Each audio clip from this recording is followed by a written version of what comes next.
भारी बारिश के ये दिन पहाड़ों पर भारी पड़ रहे हैं या यूं कहें सितम ढा रहे हैं। उत्तराखंड और हिमाचल प्रदेश का हाल तो सबसे ज्यादा खराब है। यहां तक कि एक मामले में सुप्रीम कोर्ट को कहना पड़ा कि वो दिन दूर नहीं जब हिमाचल प्रदेश देश के नक्शे से ही गायब हो जाएगा। सुप्रीम कोर्ट की यह टिप्पणी नजरअंदाज करना खतरनाक होगा। जिस तरह बरसात में पहाड़ी इलाकों में तमाम इंतजामों की पोल खुल रही है, सड़कों से कटे पहाड़ धंस रहे हैं, उसे देखते हुए पर्वतीय इलाकों में संभल कर निर्माण करने के अलावा कोई चारा नहीं है। आज तो हिमाचल में भारी बारिश से पार्वती नदी पर बने Malana 1 dam hydro power project का कॉफर बैराज भी बह गया, टूट गया।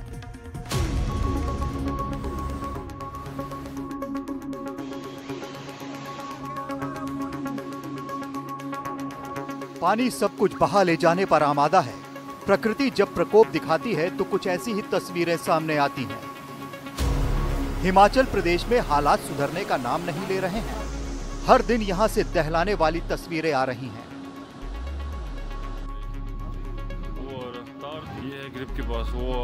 हिमाचल के लाहौल स्पीति जिले में बीआरओ कैंप के पास बादल फटने से सड़क का एक हिस्सा पूरी तरह बर्बाद हो गया। मर्चेंट नाले में आई बाढ़ ने अफरा तफरी मचा दी। आप देख सकते हैं कि मलबा कितनी मात्रा में और कितनी तेजी से नीचे आ रहा है।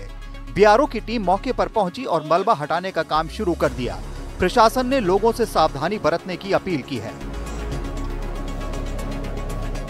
ये तस्वीरें कुल्लू जिले की हैं, जहां जल विद्युत परियोजना के तहत बने कॉफर बांध में अचानक आई बाढ़ से उसका एक हिस्सा टूट गया।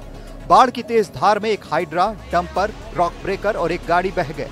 लगातार बारिश के चलते पहाड़ी क्षेत्रों में जल स्तर तेजी से बढ़ रहा है, जिससे स्थानीय निवासियों और परियोजना स्थल पर काम कर रहे मजदूरों में डर का माहौल है। आपको बता दें कि कॉफर डैम एक ऐसा ढांचा होता है जिसे पानी वाली जगह में काफी बड़े इलाके में निर्माण के लिए पानी हटाने के लिए बनाया जाता है। ये पानी के भीतर बनाया गया एक घेरा होता है। इस घेरे के भीतर जो भी पानी आता है उसे पंप करके बाहर निकाल दिया जाता है। इससे पुल या दूसरे निर्माण करने से परेशानी नहीं होती है।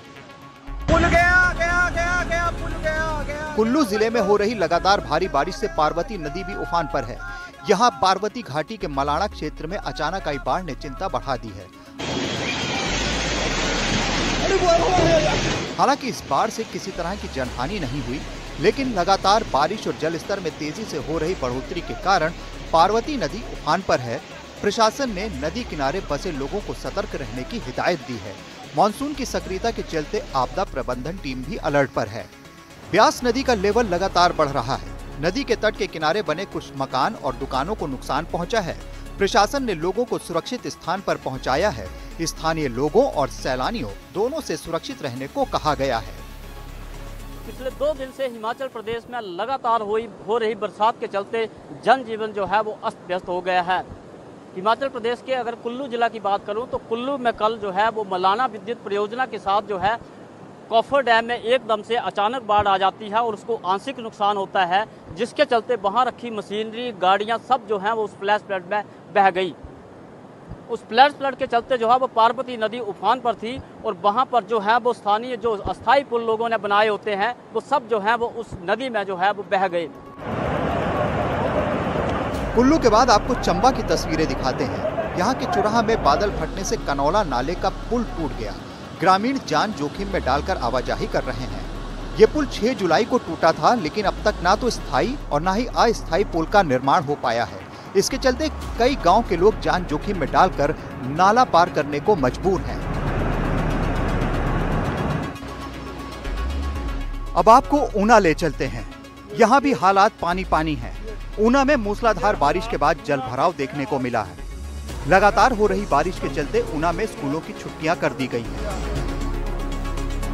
प्रशासन और राहत बचाव टीमें लगातार लोगों को सुरक्षित स्थान पर पहुंचाने में लगी हैं। स्थानीय लोगों और सैलानियों दोनों से सुरक्षित रहने को कहा गया है, क्योंकि हिमाचल में अभी राहत मिलने के आसार नहीं है। मौसम विभाग ने अगले कुछ दिनों के लिए अलर्ट जारी किया है। 6 अगस्त तक भारी बारिश का अलर्ट है। हिमाचल में हालात कितने संजीदा हैं, इसे लेकर सुप्रीम कोर्ट ने भी टिप्पणी की है। सुप्रीम कोर्ट ने गंभीर चिंता जताते हुए राज्य सरकार को चेतावनी दी है। कोर्ट ने कहा कि अगर बेतरतीब विकास और पर्यावरण को नुकसान पहुंचाने वाली गतिविधियां नहीं रुकी तो एक दिन पूरा हिमाचल नक्शे से गायब हो सकता है। जस्टिस जे बी पारदीवाला और जस्टिस आर महादेवन की बेंच ने कहा कि राज्य में ग्रीन टैक्स के फंड की निगरानी जरूरी है ताकि इसका इस्तेमाल गलत उद्देश्यों में ना हो।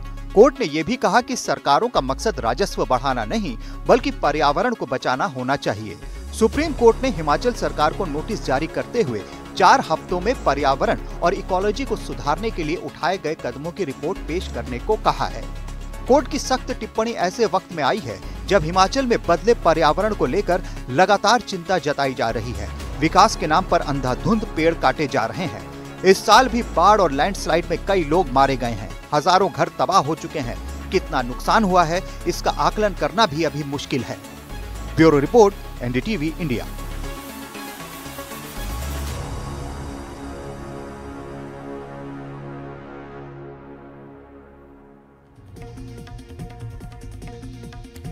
उत्तराखंड का हाल भी हिमाचल से अलग नहीं है। भारी बारिश से हर रोज कई जगहों पर भूस्खलन हो रहा है। उत्तराखंड के चमोली में भी एक डैम साइट पर चट्टानें टूटकर आ गिरी। कई लोगों के घायल होने की खबर है। नदी किनारे के कई इलाके में यहां बसे रिहायशी इलाकों में पानी भर गया है। नदियों का हक न समझने वालों के साथ हर साल ये हाल होता है, लेकिन वो फिर भी समझते ही नहीं।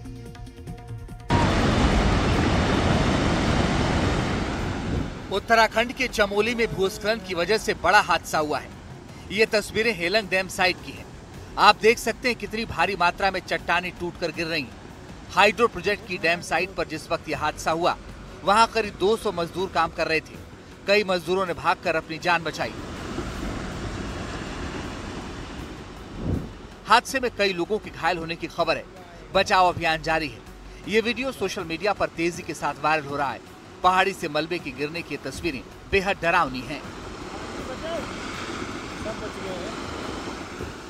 उत्तराखंड में मौसम विभाग ने अगले 24 घंटे के लिए 6 जिलों में भारी बारिश का येलो अलर्ट जारी किया है। देहरादून समेत पौड़ी, टिहरी, रुद्रप्रयाग, चमोली, इसके अलावा अल्मोड़ा और बागेश्वर में भी भारी बारिश का अलर्ट जारी किया है। मौसम विभाग के मुताबिक कई इलाकों में भारी बारिश के चलते, खासकर पहाड़ी इलाकों में बारिश की वजह से निचले इलाकों में बाढ़ जैसे हालात भी हो सकते हैं। उत्तराखंड के कई जिलों में बारिश, बाढ़, भूस्खलन से हालात खराब है। इस बीच उत्तराखंड के पूर्व सीएम हरीश रावत ने सोशल मीडिया प्लेटफॉर्म पर कुछ मकानों में जलभराव के वीडियो पोस्ट किए और लिखा कि पानी की निकासी के लिए कोई सुविधा नहीं है।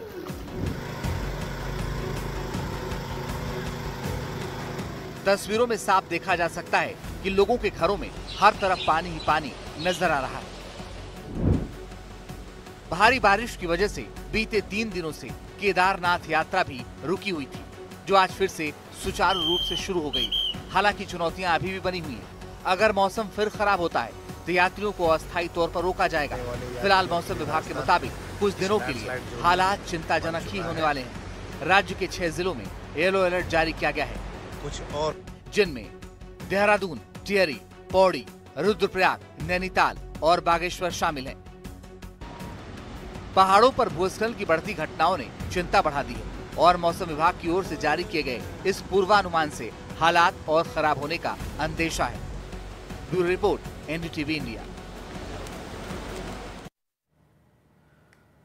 और अब आपको मध्य प्रदेश का हाल दिखाते हैं। यहाँ कई जिले बाढ़ की चपेट में आ चुके हैं। कुछ अपने घरों को छोड़कर पलायन करने की कोशिश कर रहे हैं, तो कुछ लोग बाढ़ के पानी में फंसे हुए हैं, जिन्हें एसडीआरएफ की टीम सुरक्षित जगहों पर पहुंचाने की कोशिश में जुटी हुई है। रिपोर्ट देखिए। ये तस्वीरें ग्वालियर की हैं, जहां रिकॉर्ड स्तर पर बरसात हुई है। बांधों से पानी छोड़ा जा रहा है, जिससे गांव वालों को भारी दिक्कतों का सामना करना पड़ रहा है। लोगों के घर पानी में डूब रहे हैं। एसडीआरएफ की टीम लगातार लोगों को बचाने में जुटी हुई है। पानी भरे इलाकों से लोगों को निकालकर सुरक्षित जगहों पर ले जाया जा रहा है। अभी भी 100 से ज्यादा लोग पानी में फंसे हुए हैं। ग्वालियर में बारिश हालांकि अभी थमी हुई है, लेकिन लोगों की जिंदगी अभी भी आसान नहीं हुई है। हम इस समय ग्वालियर के वार्ड नंबर 61 में हैं और ये जो पीछे दिखाई दे रहा है, ये हबीपुरा गांव है और हबीपुरा गांव पूरा का पूरा आप देख सकते हैं, चारों तरफ पानी पानी भरा हुआ है। बांधों से जो पानी छोड़ा जा रहा है वो पानी लगातार बढ़ता चला जा रहा है और इसमें लगातार जो एसडीआरएफ की टीम है लोगों को नाव से और उससे निकालने की, रेस्क्यू करने की कोशिश कर रही है। और गांव के ग्रामीण भी इस तरह से अपनी नाव के जरिए जा रहे हैं और अपने रिश्तेदारों को, अपने परिचितों को निकालने की कोशिश कर रहे हैं कि उनको सुरक्षित निकाल के लेके आएं। अभी ये मुसीबत का पहाड़ कितने दिन चलेगा अभी किसी को पता नहीं है। Bureau report, NDTV India.